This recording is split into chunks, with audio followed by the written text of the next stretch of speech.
Om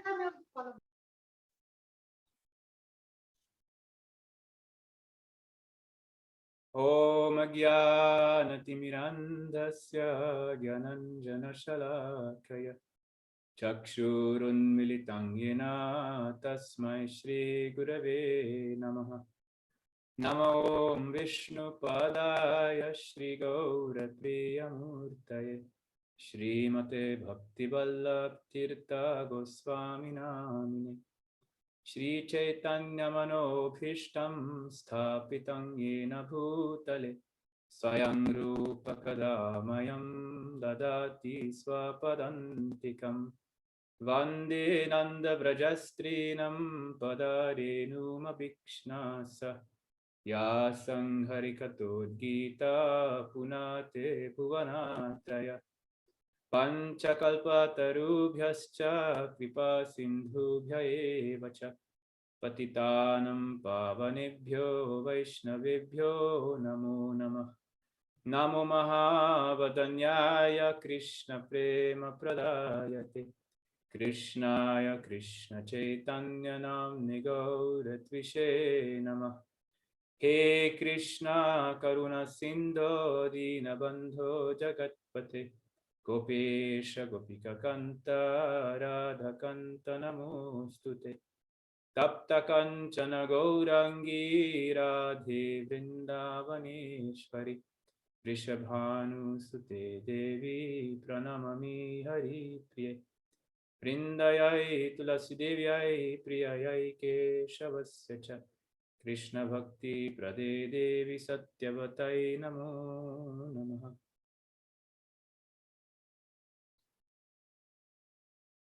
Hare Krishna, dear devotees. Welcome to today's webinar. And again, the topic is going to be Bhagavata-bhakti versus Vraja-bhakti, because this is a very deep topic. And before we really enter more into the topic of Vraja-bhakti, it's good to get the basics right in comparison to general Bhagavata-bhakti. So today, before we we'll have one part where we'll talk about the kirtans and how they relate to our topic. We will talk about different religions and how they also come into these categorizations that we're talking about. So generally, when we are looking at different religions, then they always talk about God in awe and reverence. They say God is the omnipotent, almighty, and mostly they don't even name him. Just like I was born and brought up in Switzerland, and I used to be part of the Christian religion and tradition. And so there you just say God, G-O-D, but it's not really so personal because it's not even a name. It just means the Almighty, Omnipotent Lord. And it's just a term. Whereas in our tradition, we have beautiful names, Krishna, Vanamali, yeah, we have Gopinath, so many beautiful names for the Supreme Personality of Godhead. And although some traditions do have many names of God, like in the Islamic traditions, they have 99 names of Allah that they chant on their mala.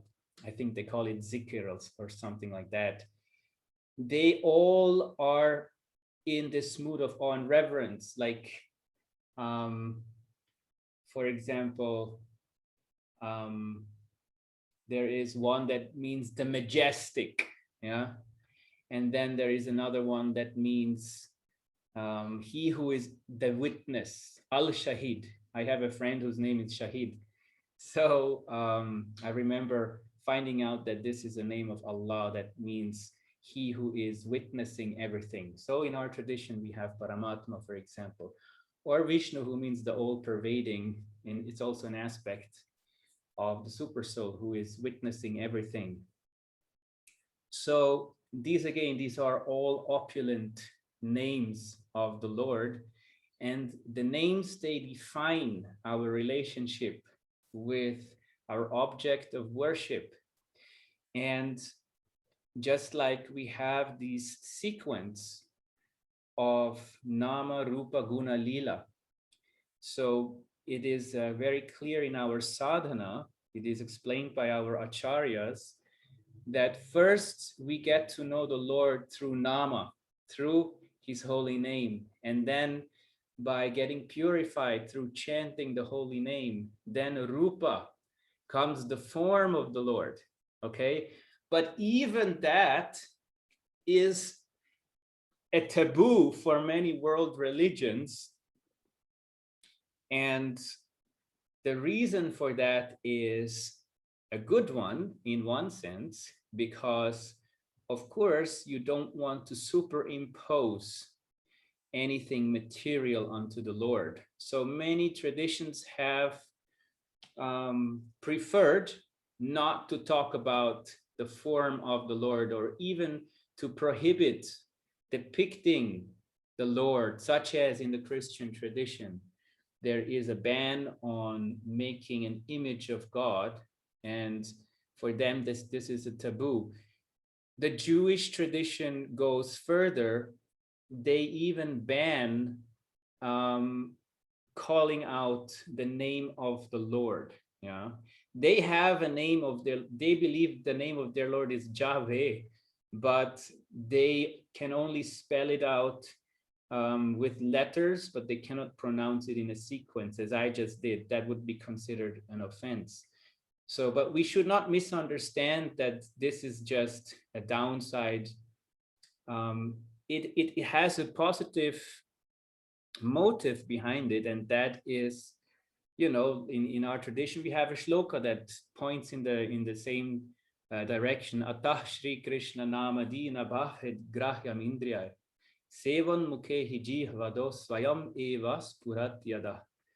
So this is from Padma Purana, this shloka, and it says that the transcendental names, etc., means names, forms, pastimes, etc., of the Lord, they are completely transcendental and they cannot be grasped by our material senses. Only to someone who is inclined to pure service, these transcendental name, form, pastimes, etc., will be revealed gradually. Yeah.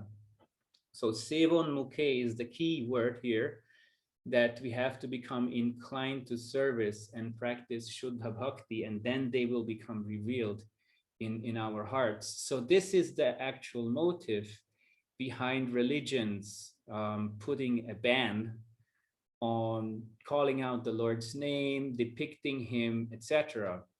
So sometimes when we see there are these debates where, you know, different religions are debating, oh, we should not depict the Lord, says one, and yes, we can depict the Lord, says another, and then they fight.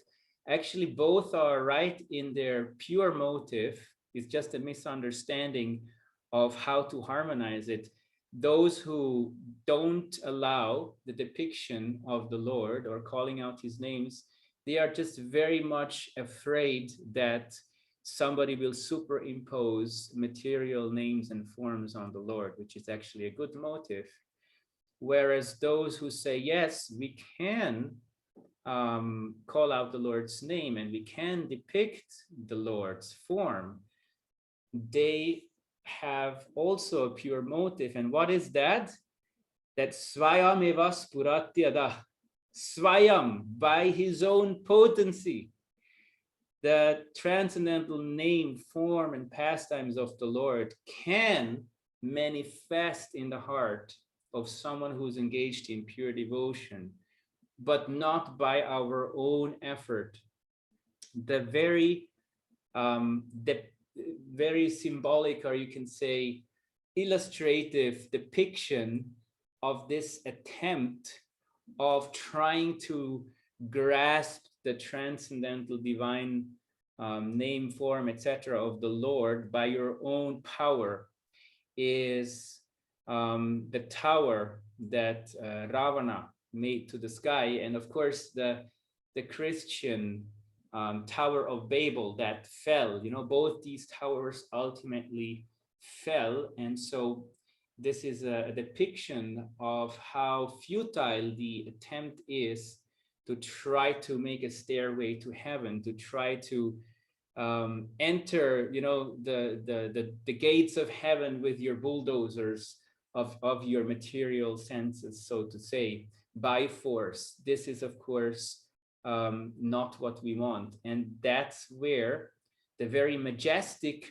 approach, the fearful approach to the Lord, has a justification. So it's not all wrong.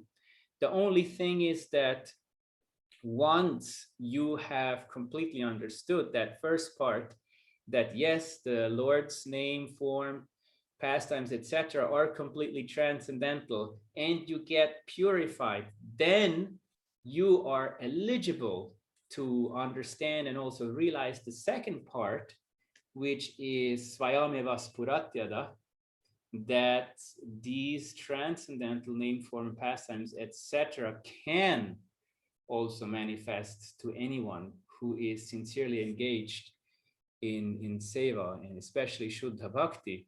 So just as it would be unwise to say that anyone can just paint any painting and call it God, similarly, it would also be unwise to say that the Lord cannot manifest his transcendental name, form, pastimes to anyone, because how can you say the Lord cannot?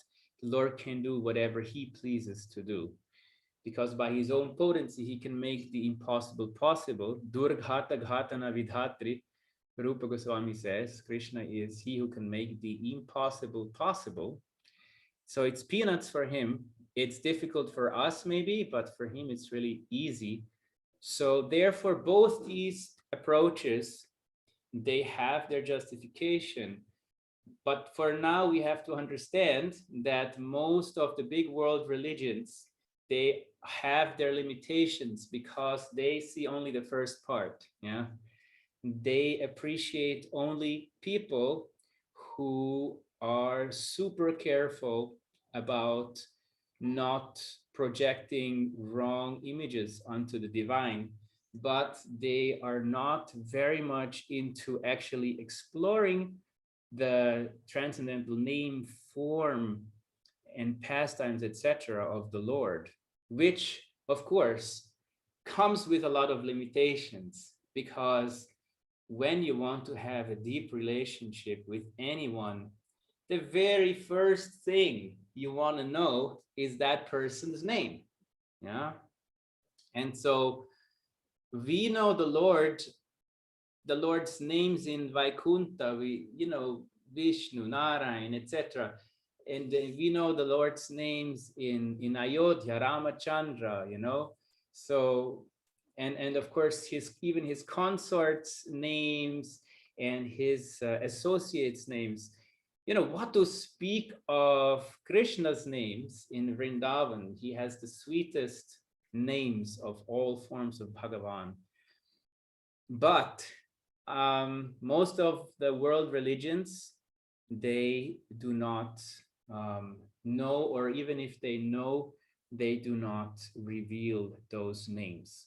So for me personally, that was a big obstacle in my bhakti, in my Christian time as a youth, because I wanted to have a very personal relationship with God, and I was always wondering, what is his name? You know, how does he look like? Is he really a he? Because there's this one verse in the Bible where God is described as a mother. So I was always wondering, you know, maybe he could be she also or whatnot. You know, I wanted to be clear about all these things. And so this is not there in the big world religions. And so you have very, very big opulence that is, you know, the Supreme Lord is revered with a lot of opulence. And of course, that is far away from Vraja-bhakti, because this is exactly what you don't want in Vraja-bhakti. So in Vraja-bhakti, you want the sweetest, most personal names of the Lord, Radha, Krishna, etc.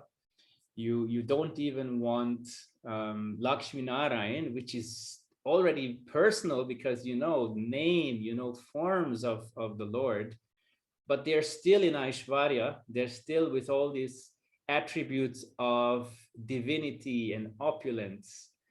And so you don't want that in Vraja-bhakti.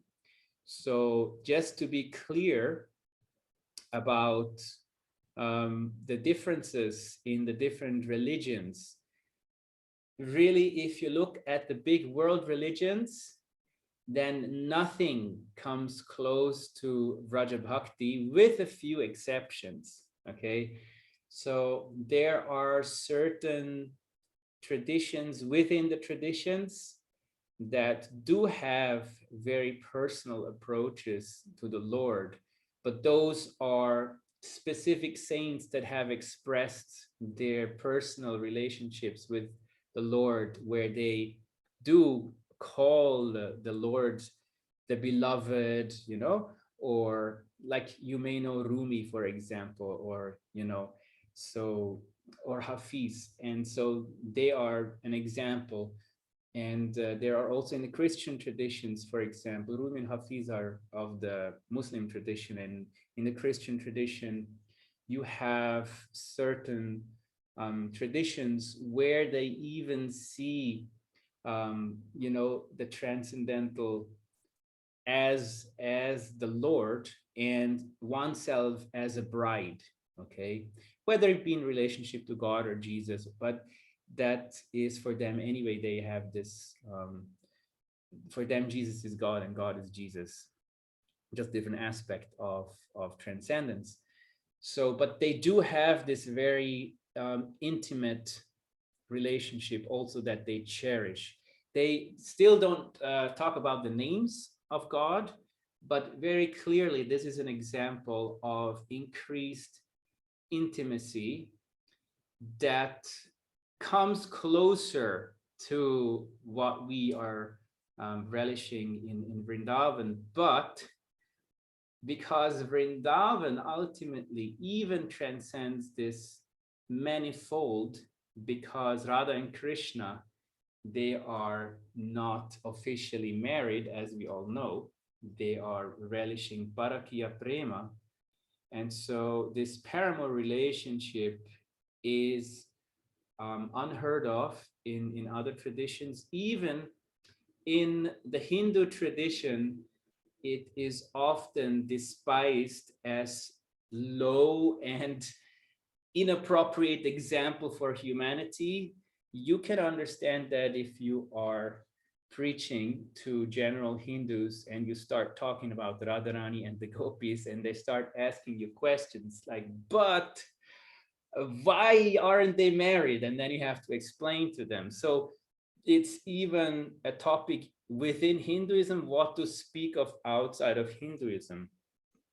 There, of course, may be some exceptions in other traditions where they also have similar feelings of paramour love. I'm not aware of that. You could tell me if you would know, but I so far haven't come across anything. So the point is that in all 14 worlds, 7 upper, 7 lower worlds, you cannot find anything that can even compare to Vraja-bhakti. Yeah, it's the most personal, the most sweet, the most intimate approach to transcendence.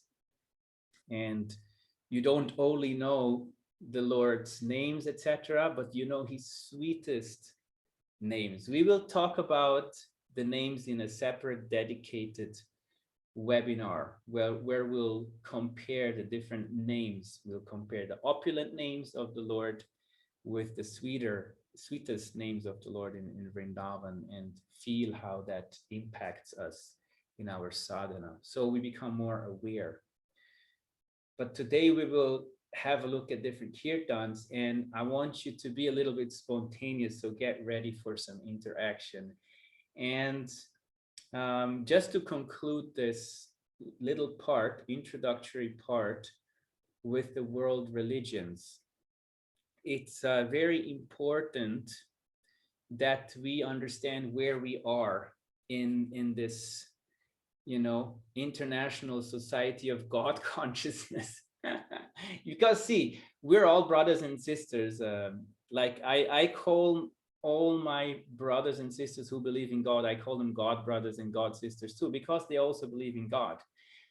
In one sense, and our acharyas have expressed that, in one sense, we are closer to them than we are to Hindus who are either fully Mayavadis, impersonalists, or who have this very undefined approach to God, which some have described as a Kichari approach to transcendence, where anything goes. Sometimes I am God and everyone's God. Sometimes you worship Vishnu, sometimes you worship Hanuman. And so this, our acharyas have clearly explained why this is not the proper approach to Shuddha Bhakti, because it is not Aikantika Bhakti. It's not one-pointed devotion. So for Bhakti to really lead to realization, the first thing that has to happen is it has to become Shuddha, it has to become pure, and that means Aikantiki, it has to become one-pointed. You have to choose your Ishtadeva, or your Ishtadeva has to choose you better. And so your most cherished object of worship has to become very clear.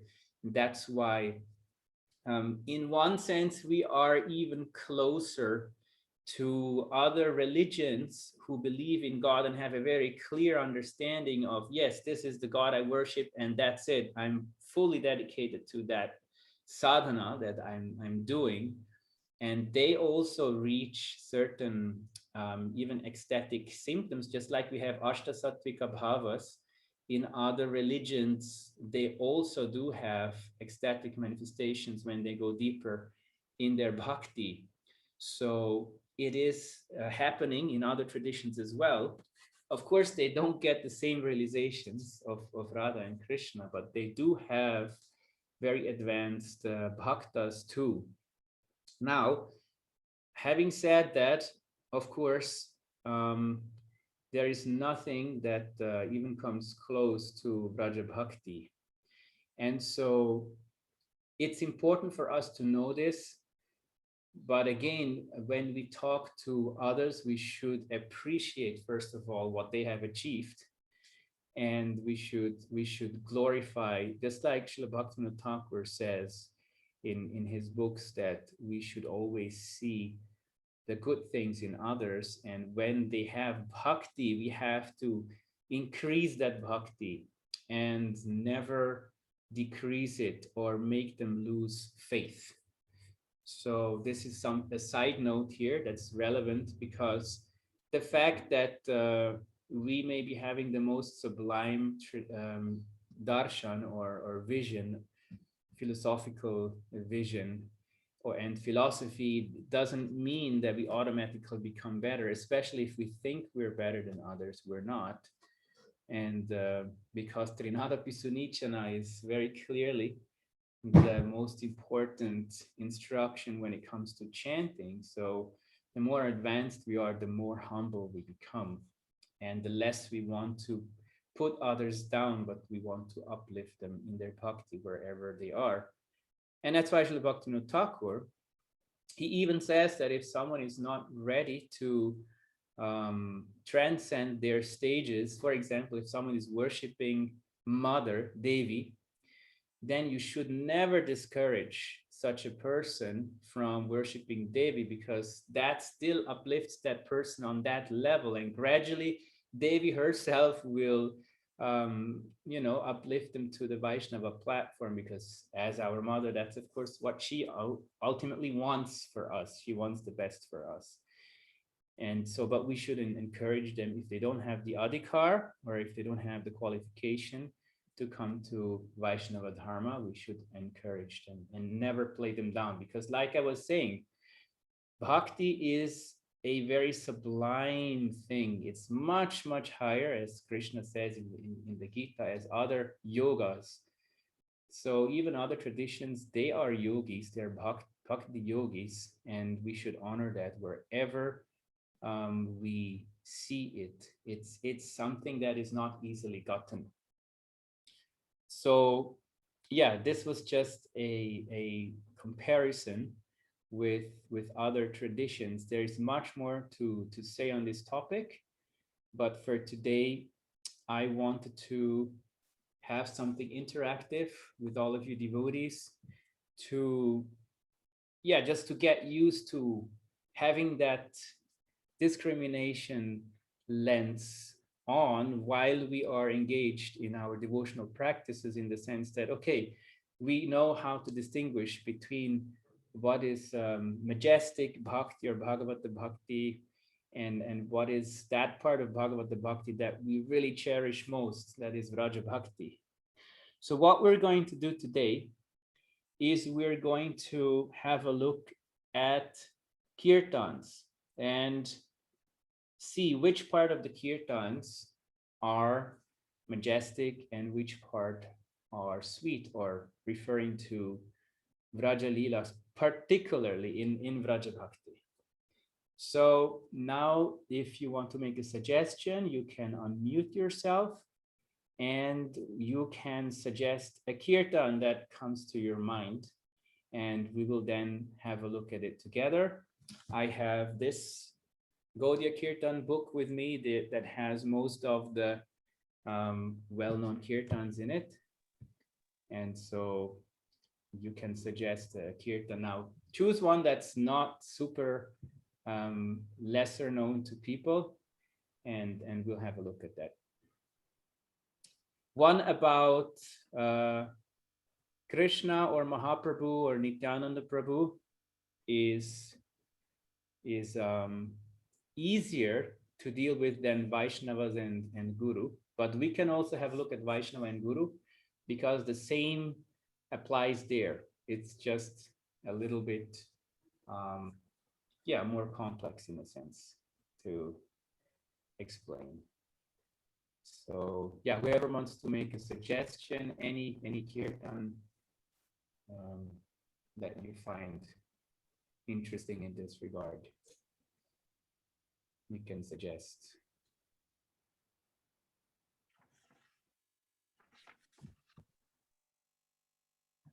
Prabhu, Yes, Goranga bolite habe.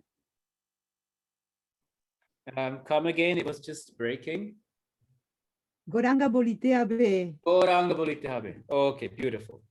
Okay, so yeah, everyone can look in their books or on their screens. So maybe I should open the translation here, because just to be sure.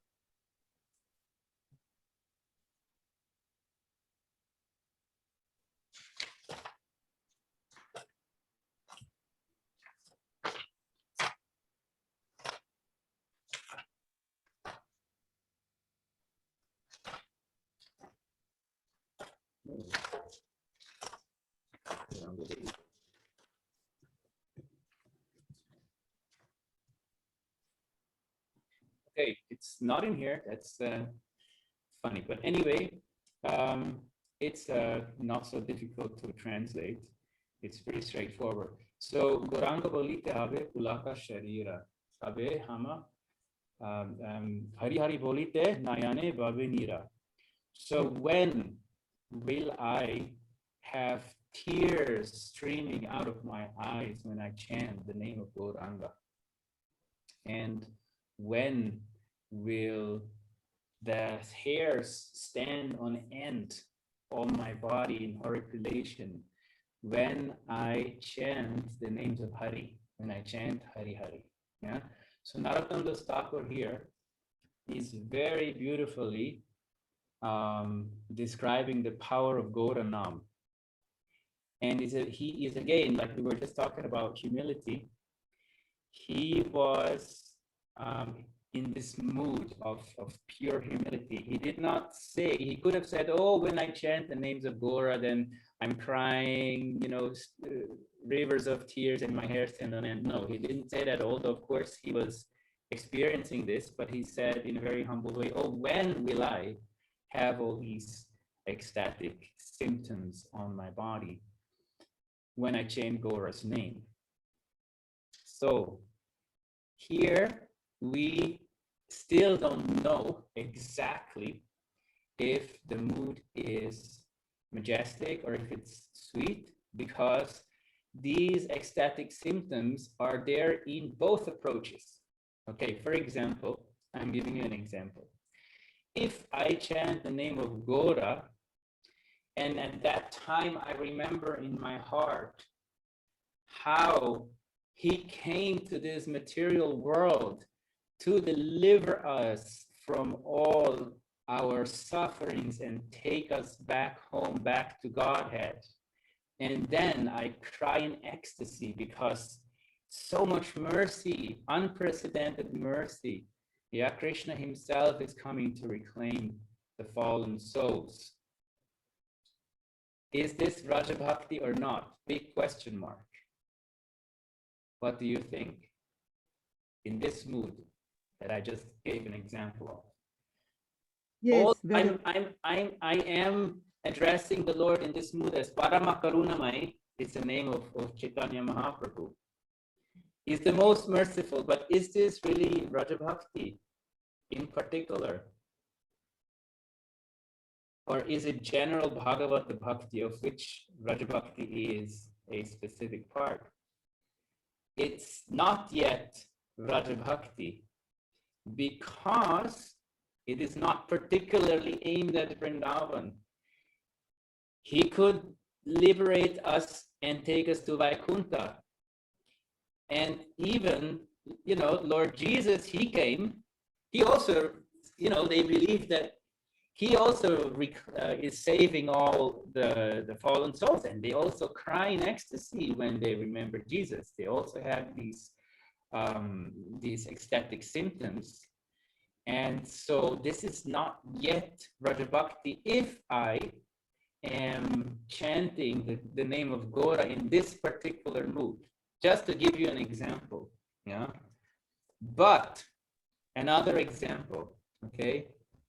If I chant the name of Gora, and at that time I remember how he is Krishna himself in the mood of Radharani, and he is now relishing his own names, but not just in any common way, but in particularly that mood of Radharani, in the bhav of Radharani, the highest bhav of devotion, the highest mood of devotion possible.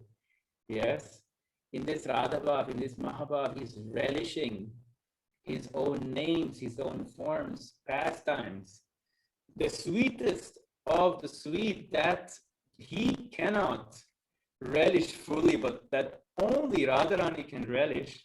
And that was his innermost desire that could not be fulfilled in Krishna Leela. And now in Gaur Leela, finally, these innermost desires are fulfilled. And remembering that, I feel so much bliss and happiness. And then tears come to my eyes, realizing how fortunate all of us are that we have taken birth so close to the appearance of Chaitanya Mahaprabhu that we can hear these pastimes, chant these pastimes, discuss these pastimes for our entire lives, yes, then this ecstasy or this bliss or these tears that come to my eyes, they are tears of Vraja-bhakti because they relate directly to the Vrindavan pastimes. So this example serves to distinguish when a particular mood, even up to the extent of ashtasatvika bhavas or ecstatic symptoms in bhakti, when they are part of the opulent way or Aishwarya Marga, or you can say in the mood of Aishwarya Gyan. Aishwarya Gyan means the knowledge of the Lord's opulence that leads to Vaikuntha, etc. And on the other hand, when such a feeling is in the mood of Madhurya Gyan, or the knowledge of the Lord's Madhurya in Vrindavan, and the sweetness of Radha and Krishna in Vrindavan. And of course, we have to know a little bit of the pastimes in order to relish that sweetness. And so this beautiful kirtan by Narottam Das Thakur has encapsulated in it some hints towards these Gaur Lila pastimes. And I have heard from Srila Gauragovinda Maharaj, one of the encodings of, or decodings of this beautiful poetry. And he explained very beautifully how the general translation is Hari Hari Bolite Nayane Bhavanira. When will that day come when I will chant Hari Hari, then from my eyes will stream tears of love of God. Yeah. So, but this is the general meaning. He says the deeper meaning is when Mahaprabhu, who is Krishna in the mood of Radha, he is chanting Hari. He is Hari who is chanting Hari. So Hari Hari Bolite Nayane Bhavanira. So Hari Hari Bolite is a hint that we should remember that Krishna Hari is chanting his own names Hari. Krishna is chanting Krishna in the mood of Radha, and that is Chaitanya Mahaprabhu. And when we remember that, that is that entrance into Gaur Lila within Vrindavan. And then when we are connected to the Vraja Lila pastimes, in this example, of course, you know, if you want to be in Vrindavan in Gaur Lila, then you can meditate on the Imlitala pastimes, especially, etc., where you have a very clear connection of the two pastimes. Then when that is given, then yes, then this is Vraja-bhakti, and this will take you to Vrindavan. And this is the sweetest relish you can get, because nothing is sweeter than Vraja-madhurya, the sweetness of Vrindavan. So this is an interesting example in this first verse.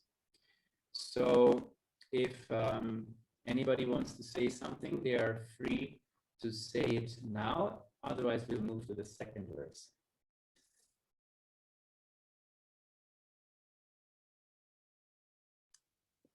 Prabhu, there is a bit disturbance of sound. Okay, now should be okay. Yeah? Now it's Yes, okay? Better.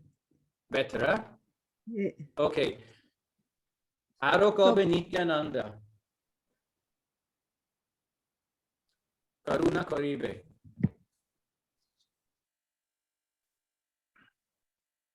So just Prabhu, to be clear, the first phrase you say general. Yeah?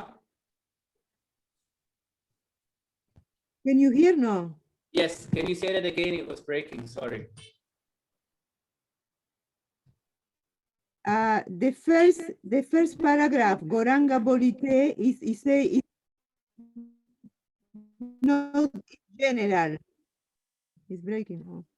Yeah, general I understood. But General. the rest I didn't, sorry. And so it's general, it's not really Vraja-bhakti. No. I was giving two examples of how one can meditate on the first verse in Bhagavata-bhakti or in Vraja-bhakti. Both is possible, but it depends on your particular mood, how you see it. So in the first case, when I just remember how Lord Chaitanya is so merciful that he comes and saves me from Maya and he brings me home back to Godhead. that is still in Aishwarya, because I still see him as Bhagavan. I still see him as the Supreme Lord, the Supreme Savior. And that is in Bhagavata-bhakti. And it does not yet relate to Vrindavan. Yeah. So, but if my mood is if my mood is that I am meditating on Lord Chaitanya in the way that Narottam Das Thakur has hinted at, that it's Krishna, he's describing Krishna who is chanting Krishna's names and who is relishing his own sweetness of Vrindavan, then of course that is, full on Vraja-bhakti. And so really it depends on our mood in this case. And in many cases, everything depends on our moods. Just like, for example, our deity worship completely depends on our moods. Our whole deity worship program, and that's of course, a topic we can look at separately, is actually from Pancharatrika Vidhi, which is very clearly designed for Aishwarya worship, means for Vaidhi Bhakti. But if you worship, so it's actually, you, even though the deities are maybe Radha Krishna, you worship them all as in the mood of Lakshmi Narayan. Yeah. For example, you do the Dandavat pranams in front of the Radha Krishna deities. You would never do that in front of Radha Krishna. Yeah, because they are your friends, your most intimate friends. So you would not do that. But if you adjust that worship, there is ways of adjusting it, then it is in the mood of Vraja-bhakti, but you have to know how to do that. That's why Shiksha Guru is so important. People who are teaching you how to adjust the mood properly. There are entire books also written how to do deity service in the mood of Vraja-bhakti, etc. So, and of course, this is a whole other topic that's interesting to discuss. But here, yeah, the first verse, it can be, it can be seen in both ways. Yeah, we will look at more examples, and gradually, we will understand it, I think. Yeah.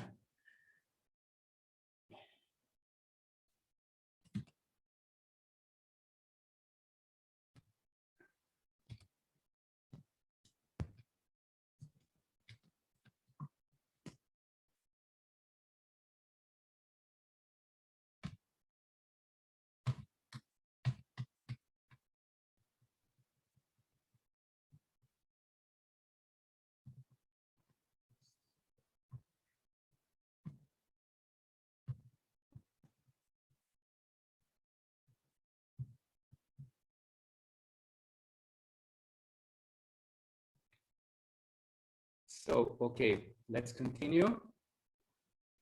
Ara kobe nitai chande, koruna koribe, samsara basana mora, kabe tucha have. So I'm just pulling up the translations here.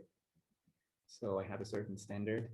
When will that day come when Lord Nityananda's causeless mercy is bestowed upon me, so that my desire for material enjoyment becomes very insignificant? Yeah.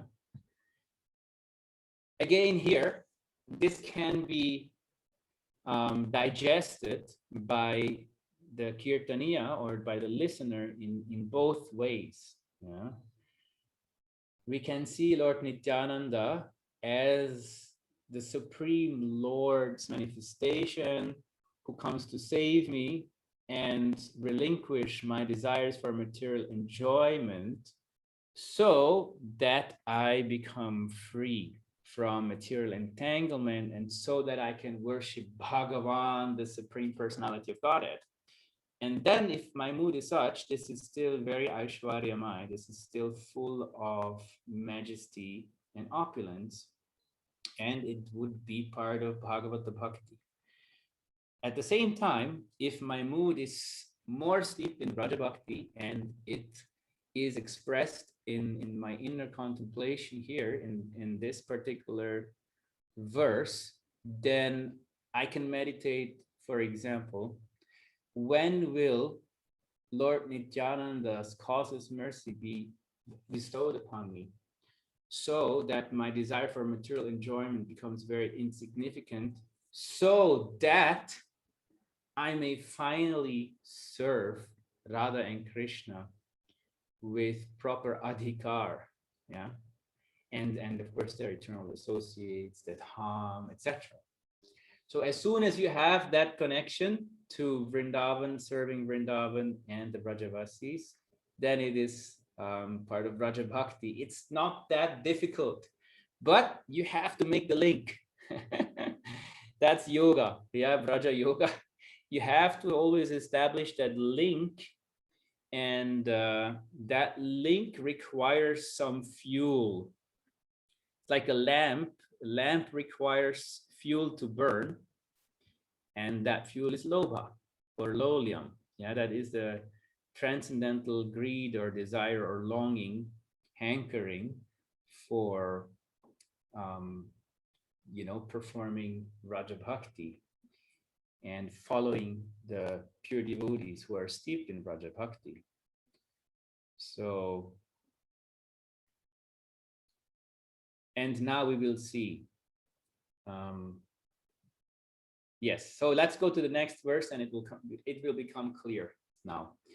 Vishaya chariya kobe, shuddha hobe mon, kabe hama heravo Shri Vrindavan. Here we go. Okay, so here it collapses the possibilities of Aishwaryamay Bhakti and Vraja-bhakti. They collapse, and only Vraja-bhakti is left. Here you don't have a choice anymore, because when will I see Vrindavan? That is very clearly Vraja-bhakti, because Vrindavan is mentioned. So why do we crave for the purification of Lord Nityananda? Not just that we are free from material desires and that we can go somewhere to Vaikuntha, where we have loving relationships with Bhagavan, but we want loving relationships with Krishna. We want to serve Radha Krishna eternally, particularly in Vrindavan, in the mood of Vrindavan. So here Narottam Das Thakur makes it clear. When will I give up? Okay, when my mind is completely purified, being freed from material anxieties and desires, then I shall be able to understand Vrindavan. Okay, so here in this translation, they jump to the next shloka and include that. And so very clearly now we are talking about Vraja-bhakti. And if we continue, it's becoming even more clear. Rupa Raghunatha pade hoibe akuti kabe hama bhujhabo shei jugala piriti.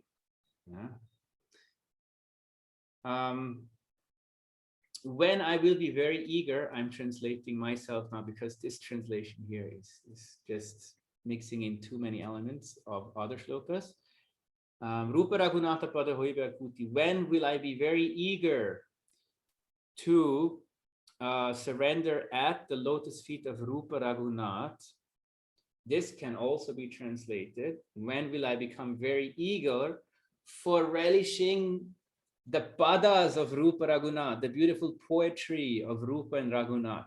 This was beautifully explained by Hariparshad Prabhu in one of his classes. When that will happen, then I will finally understand the love of the divine couple, the Yugal, Radha Krishna. Yeah? Or you can also translate it as, when will I finally understand the wonderful priti, the wonderful transcendental love of the divine couple. Yeah. So here again, dear devotees, this is a very beautiful example of Vraja-bhakti, because you are very, very eagerly anticipating, your hankering for understanding the love of the divine couple in Vrindavan, Radha Krishna. And not only that, but very, very important, you are making it very clear that for that, this eagerness to serve the lotus feet of those acharyas who are steeped in Vraja-bhakti, particularly Rupa and Raghunath, which are our most important acharyas of Vraja-bhakti and Raganuga Bhakti, we have to be very eager to surrender to their lotus feet and to relish their poetry. And then we can properly engage in Vraja-bhakti. So let's go to the next verse. Rupa Raghunatha Pode Hoibe Aput. This is repeated here.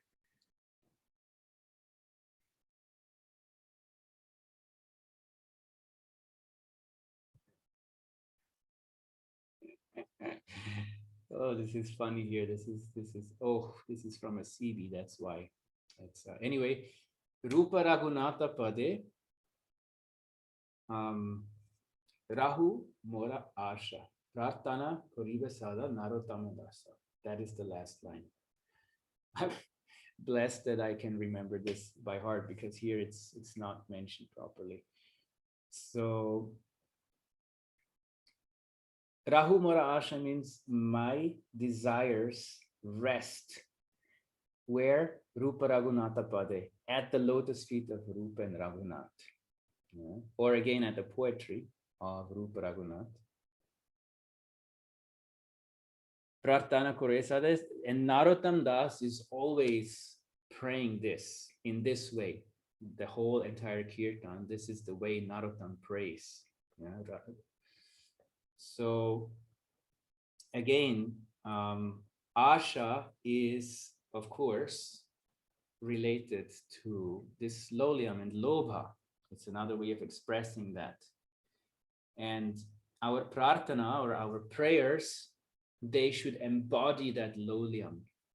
So here Narottam is giving one example, yeah, how one part of our sadhana, prarthana, prayer in this particular stanza or shloka, is embodying that deep yearning, yeah, and that yearning should be to always be surrendered to the lotus feet of Rupa Raghunath by cherishing what they have left behind, the treasures they have left behind in form of their poetry, kirtans, etc.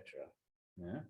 So this again, this is very clearly Vraja-bhakti, because if you have the desire to always be surrendered to Rupa Raghunath and relish their teachings, that's of course the best way to progress in Vraja-bhakti. So yes, this is one beautiful kirtan, and if anyone has a question or a comment to this kirtan, they can unmute themselves now. Otherwise, yes. What's going on? I know.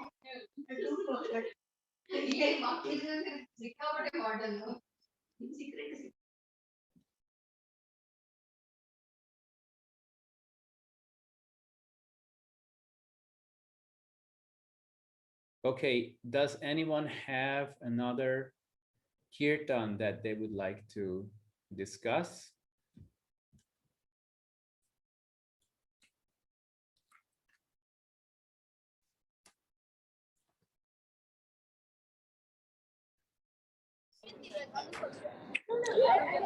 Prabhu. Yes, Didi? What about Nitai Pad Sushi Kala?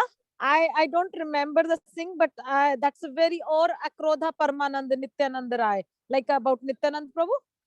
Okay, yes, Nitai Pada Kamala, right? You're talking about? What's that? Yeah, Nitai Pada Kamala. Yeah, that's very nice, na? Okay, good. Okay. Radha Madhav Prabhu. So we'll have a look at Nitai Pada Kamala together. So everyone, please open that kirtan. I'll be also reading it out loud, so you'll be hearing it. I'm going to adjust the echo for now. Okay.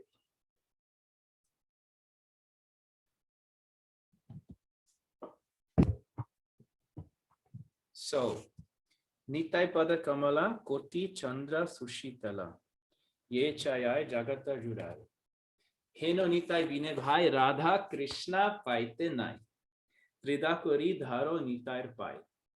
Translation. The lotus feet of Lord Nityananda are more soothing than millions of moons, and their shade brings relief to the universe. Oh brother, without the mercy of Lord Nityananda, one cannot attain Radha and Krishna. So hold on tightly to Lord Nityananda's lotus feet. So very beautiful poetry here and again by Narottam Das Thakur. And what we have to understand also is that Nityananda is the embodiment of Sri Guru. So the worship of Gaur-Nitai, for example, also embodies the worship of Mahaprabhu along with Sri Guru. Yeah.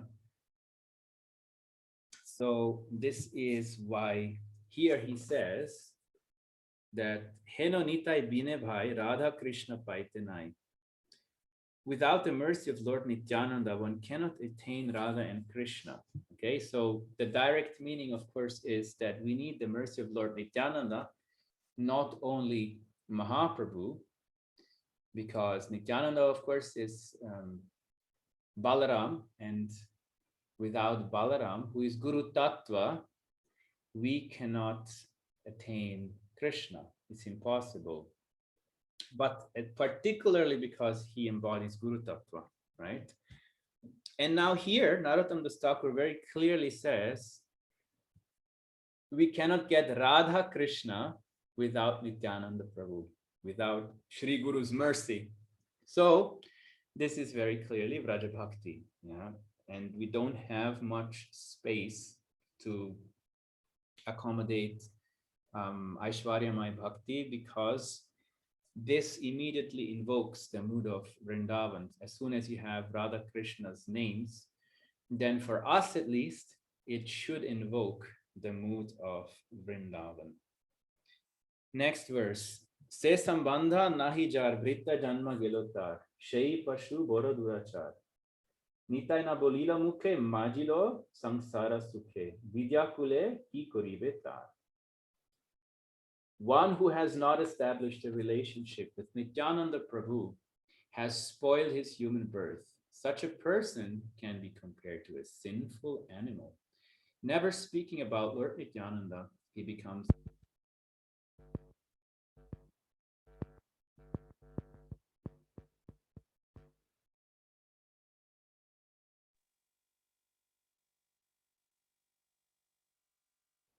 Prabhu, no sound. Yeah, no sound, Prabhu. No sound.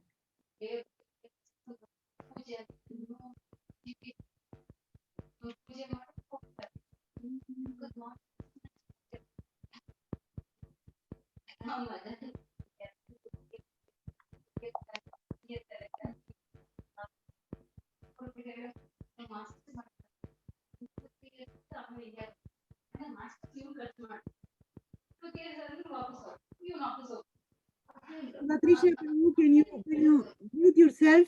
Patricia, Prabhu, can you mute yourself?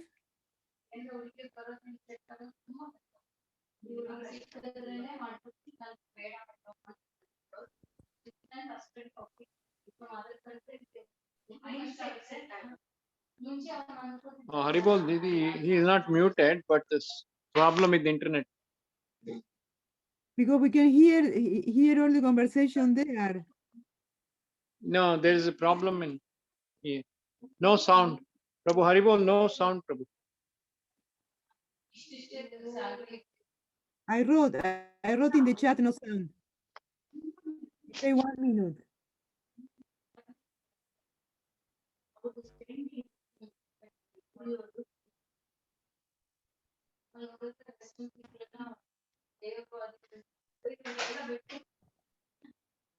okay. Now you should be able to hear me. Yes. Now, no Okay, problem. so audio is back.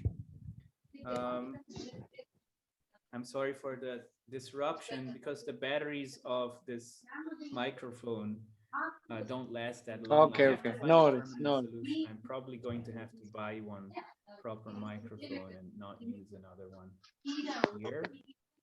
So Okay. we continue. I think you all heard the translation of the second verse or not? Suba Krishna Prabhu, I can hear the conversation there. Come again? Okay, yeah, I'll mute it. Okay. Okay. So have you heard the translation or not of the second verse?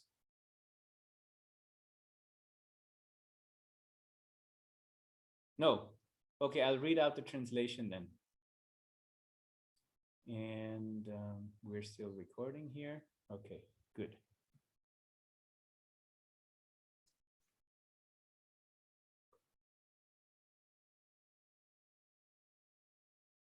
One who has not established a relationship with Nityananda Prabhu has spoiled his human birth. Such a person can be compared to a sinful animal. Never speaking about Lord Nityananda, he becomes absorbed in the so-called pleasures of material life. How can his useless education and family tradition do him any good?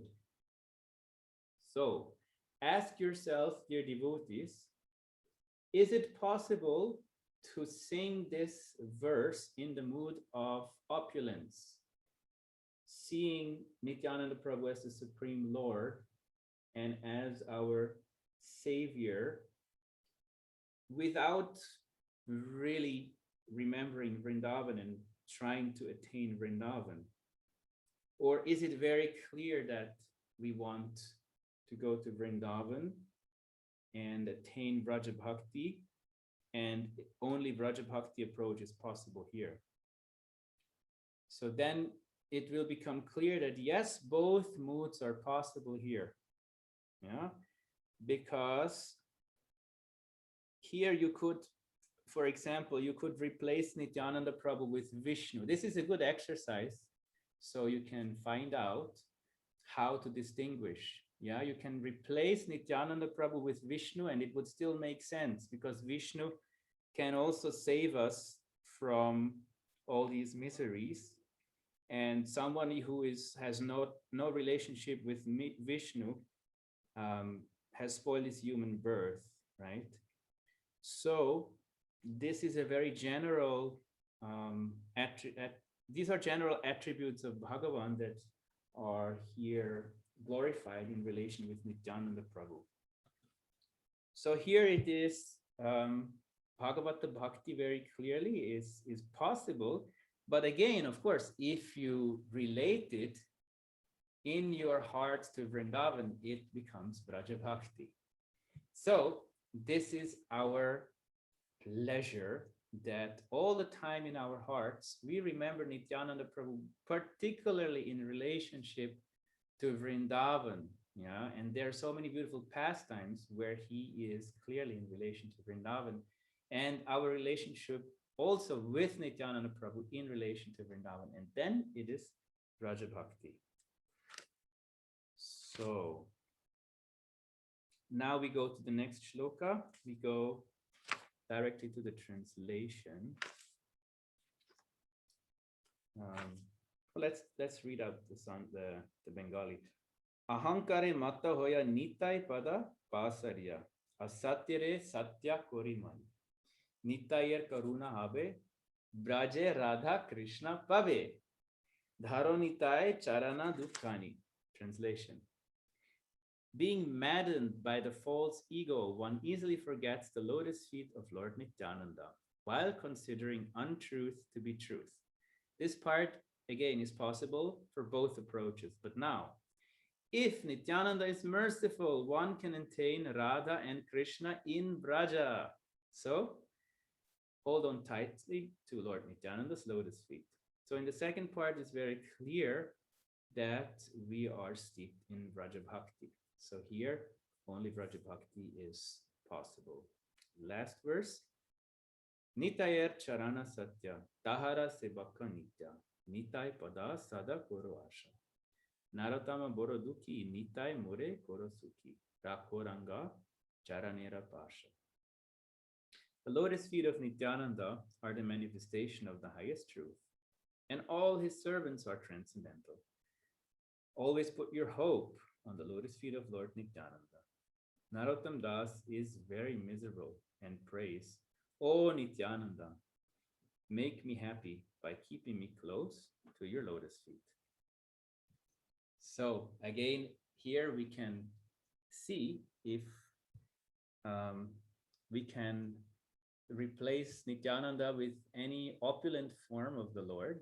For example, Ramachandra is an opulent form of the Lord, and if it still makes sense, then this can be also chanted in the mood of Aishwarya, which is not in the mood of Vraja-bhakti. And it is possible here, as you can clearly understand. So really it depends on your mood again in this verse, whether it's chanted in the mood of Vraja-bhakti or Bhagavata-bhakti in general. Now, overall, we have to say that and acknowledge, of course, that this kirtan contains very clear connections to Vrindavan, to Radha Krishna.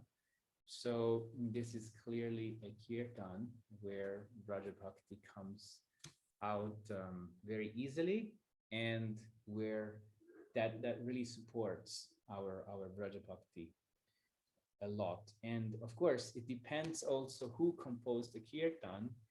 And this kirtan was composed by Narottam Das Thakur, who is deeply, deeply immersed in Vraja-bhakti. He's one of the main acharyas of Vraja-bhakti. So theoretically speaking, even someone who has no clue of Vraja-bhakti, by even unknowingly chanting his kirtans, he will gradually become uplifted and attracted to Vraja-bhakti. But of course, for us as sadhakas, it is important that we consciously make efforts to increase our Vraja-bhakti. That's why we are making these distinctions. And these distinctions are important. It's called viveka in Sanskrit. And yeah, this distinction can lead to us distinguishing between the paths that lead to Vrindavan and those that don't lead to Vrindavan. So we have already spent 1 hour, and I'm opening the round now for questions and comments. And if you want to say something, please unmute yourself. Vanchakalpatarujascha kripa sindhubhaivacha patitanam pavanibhyo vaishnavibhyo namo namaha.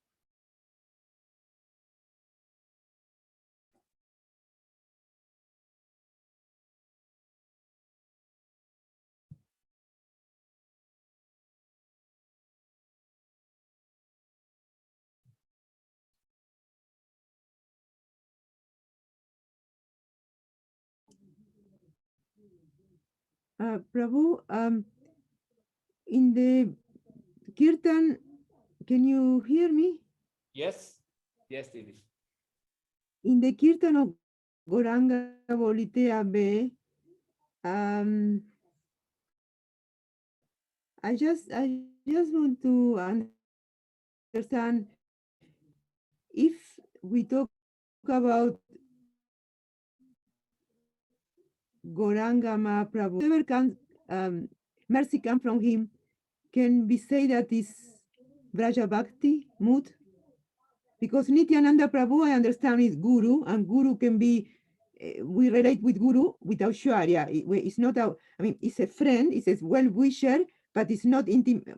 At this stage, it's not intimate. We approach with honor and reverence Guru. But Gauranga, if we talk about Gauranga in the kirtan, can any mercy come from him, can we not say that it's Vraja-bhakti? Because I cannot understand this link. Okay. Okay, Didi, thank you for your question. So it really depends on your mood, as because if you relate Sri Guru to Vrindavan in your worship in any way, and you crave in your heart to attain Vrindavan by the mercy of Sri Guru, Nityananda Prabhu, Balaram, Mahaprabhu, etc., then this is Vraja-bhakti, yes? But if you, for example, if you just pray to them in the sense that, oh, let me worship you so that I can overcome my material desires and attain the transcendental realm, which is not clearly defined as Vrindavan. It could be, something like Vaikuntha or something like Ayodhya, etc. So then that is not yet Vraja-bhakti. And you mentioned that Nityananda Prabhu embodies Sri Guru, and so our relationship with Sri Guru, for example, with our Diksha Guru, also reflects our mood. And so if you want to particularly go deeper in Vraja-bhakti, you will notice how your relationship with your Guru also transforms into a sweeter relationship. And this has been expressed by our acharyas, that our particular way of relating to Guru should also be more intimate. Vishrambhena Guru Seva means that we should relate to Guru in a very intimate or friendly way, one that goes beyond the awe and reverence mood of the ordinary Aishwarya approach, which is, for example, that whenever you bow down to your Guru, you worship him as the direct manifestation of the Lord's mercy potency, or you can say the most potent manifestation of the Lord's mercy potency. And that is fine. There's nothing wrong with it. But this is not yet in connection to Vrindavan. It's not yet in this very sweet mood of worship. When you're steeped in the sweet mood of worship, you will still externally do dandavat pranams and be part of the normal etiquette, which is of course designed for opulent worship.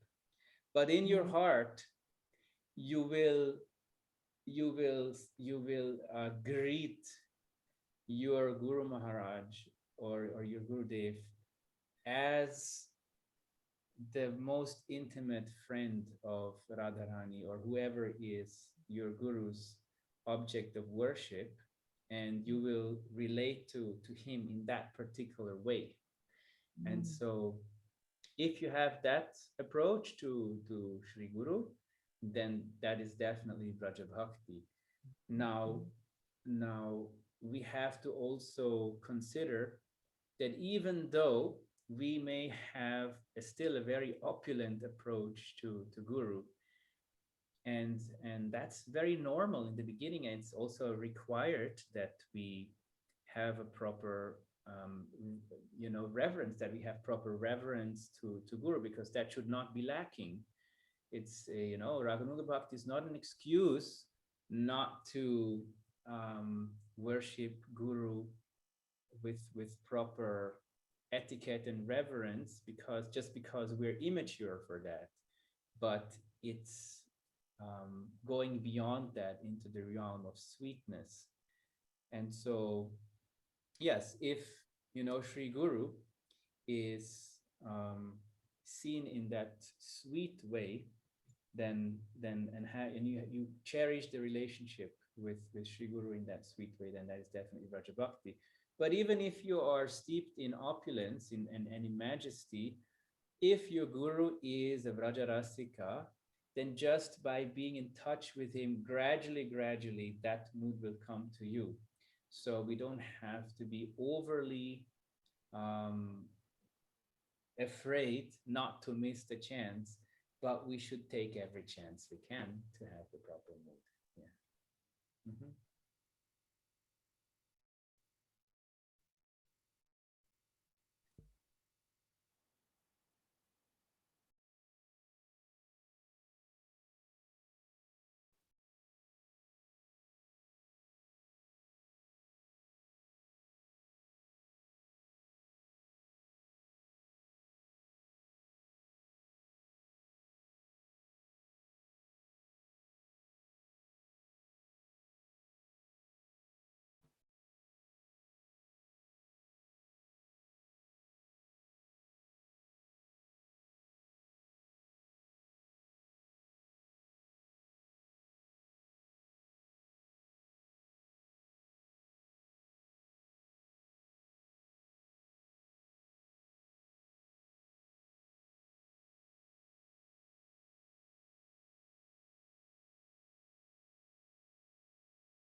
Okay, now you should be able to hear me again. Sorry for the interruption. Again, the microphone switched off due to low batteries. So I'll find the solution to this, I hope. Yes. So I was just saying that if anyone else has a comment or question, they can unmute themselves. Otherwise, we'll conclude here.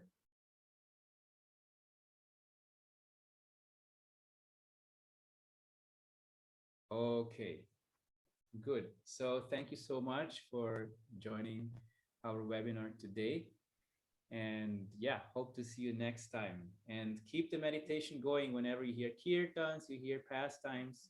Always see where the two moods are possible, where only one is possible, so you can learn how to increase your viveka, your distinguishing power, and you can increase the mood of Vraja-bhakti. Thank you, Prabhu. It was so nice. Thank you so much. My pleasure, Didi. My pleasure, everyone. All the mercy of Guru and Gauranga. Thank you, Prabhuji. Very nice. My pleasure. My humble obeisances Probably to I'll ring you tomorrow if you have time, Prabhu. Tomorrow or Monday. Sure. Yes, Okay. we'll talk. Okay. How's Naveen Krishna, Prabhu? Oh, he's good. Today we made a Vaishnav Seva for different devotees in Imlitala. He was very happy. It was nice. Yeah. Just please pay my Dandvat Pranam to him. Na? Sure, I will. And tell him that I miss him so much. I will definitely. Yes. Yeah. All right. Hare Krishna, Prabhu. Hare Krishna, Didi. Hare Krishna. Hare Didi. Bol. Hare Hare Bol. Bol. Hare Krishna Prabhu. Hare Krishna, Prabhu. Hare Bol. Hare Krishna. Hare Bol. Hare Bol. Hari Bol. Hare Krishna, everybody. Hare Bol. So try to be very happy what you have. Satisfaction is important.